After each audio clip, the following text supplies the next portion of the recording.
Doctor Tahir al-Qadri کہہ رہے ہیں کہ شیعہ علماء جھوٹ بولتے ہیں، لوگوں کو رلاتے ہیں، کوئی بی بی پہ ظلم نہیں ہوا۔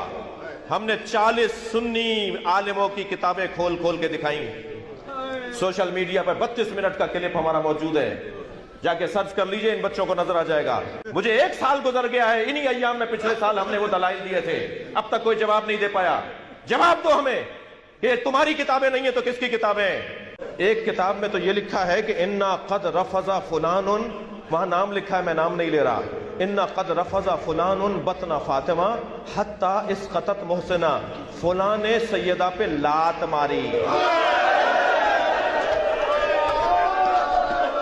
صاحب جتنے بیان کرتے ہیں پہلے ان کی آپ سند ثابت کریں۔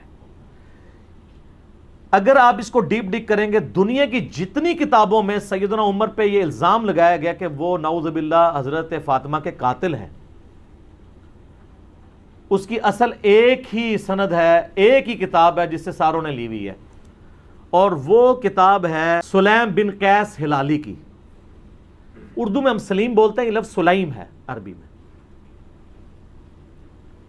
یہ کہتے ہیں حضرت علی کے اصحاب میں سے تھا، تابعی تھا، ان کے ساتھیوں میں سے تھا۔ جب حجاج ابن یوسف نے شیعان علی کے اوپر ظلم کیے تو یہ چھپ کے ابان بن ابی عیاش کے گھر میں اس نے پناہ لی، پوری زندگی اس کے ساتھ رہا، مرتے مرتے یہ کتاب اس کے حوالے کی اور کہا کہ میں تو جا رہا ہوں، تو یہ کتاب امانت ہے تیرے پاس، امت تک پہنچانی ہے۔ اس کے بعد ابان بن ابی عیاش اس کتاب سے روایتیں بیان کرتا تھا۔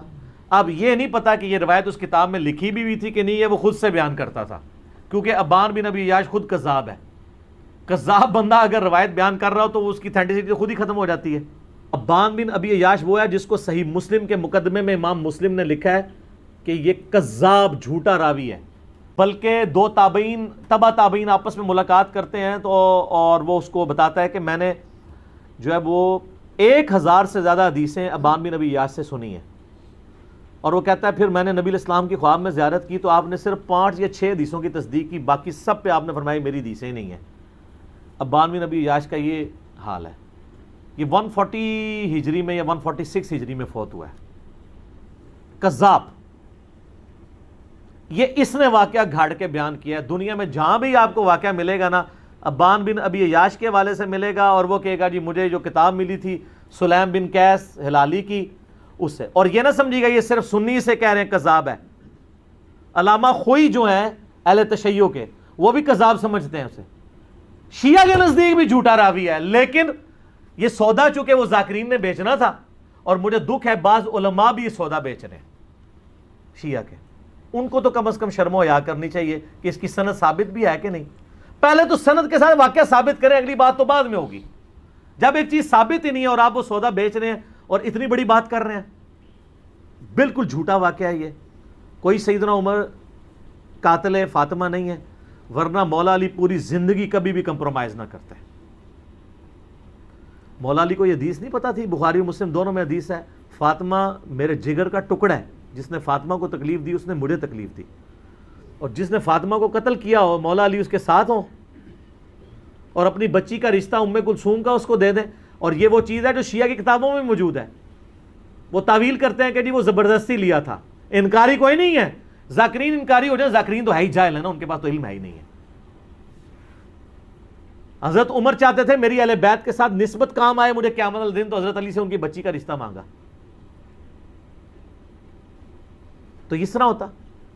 پھر حضرت علی رضی اللہ تعالیٰ عنہ چیف جسٹس کا عہدہ قبول کرتے حضرت عمر کے دور کے اندر، کہ تو میرے بیوی کا قاتل ہے تو ہاں میں تیرا عہدہ قبول کرتا ہوں۔ اور ناج البلاغہ سے میں نے خطبہ بتایا، جنگ قادسیہ میں جانے سے روکا ہی مولا علی نے ہے کہ عمر اگر تو مارا گیا تو پیچھے ہمارا ستیہ ناس ہو جائے گا۔ ان کی جان کو قیمتی سمجھتے ہوتے، اپنے بیوی کی قاتل، اور بیوی نہیں صرف، جنتی عورتوں کی سردار۔ بخاری مسلم میں حدیث ہے میری بیٹی فاطمہ جنتی عورتوں کی سردار ہے، اور ترمذی میں آگے الفاظ ہیں حسن و حسین جنتی نوجوانوں کے سردار ہیں۔ تو ہم تو مولا علی کے ساتھ کھڑے ہیں بھائی۔